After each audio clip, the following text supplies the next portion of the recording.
Dunia Cruz Maguat seketika runtuh saat mendapat telepon dari anak angkatnya, Janice Sebial, menelepon bahwa kedua anak kandungnya tertimpa kemalangan. Ia yang tengah bekerja langsung pulang untuk memastikan kabar tersebut.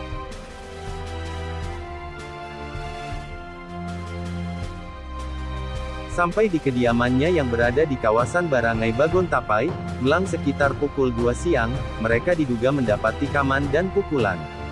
Betapa terkejutnya kedua orang tua korban. Setelah masuk ke pemberitaan media lokal, kasus ini menjadi trending di negara Filipina. Tagar Justice for Maguat Siblings langsung trending di media sosial.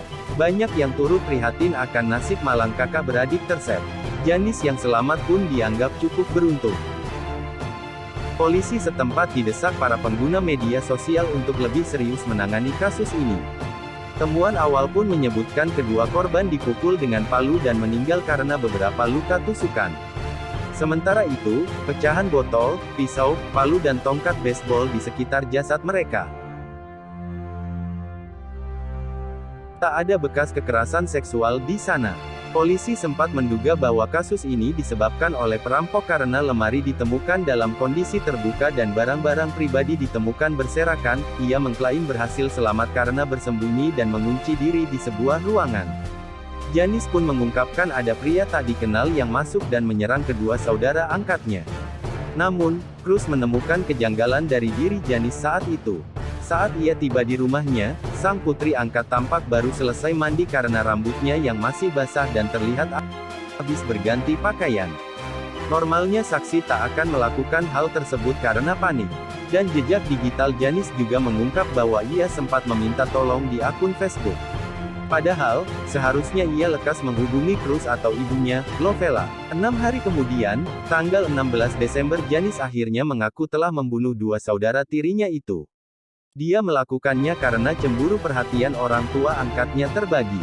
Polisi pun menyebutkan bekas luka di tubuh keduanya menunjukkan kemarahan sang pelaku.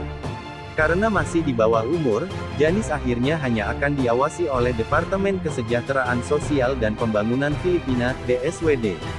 Selain dirinya, ada dua tersangka tambahan yang salah satunya adalah petugas gereja.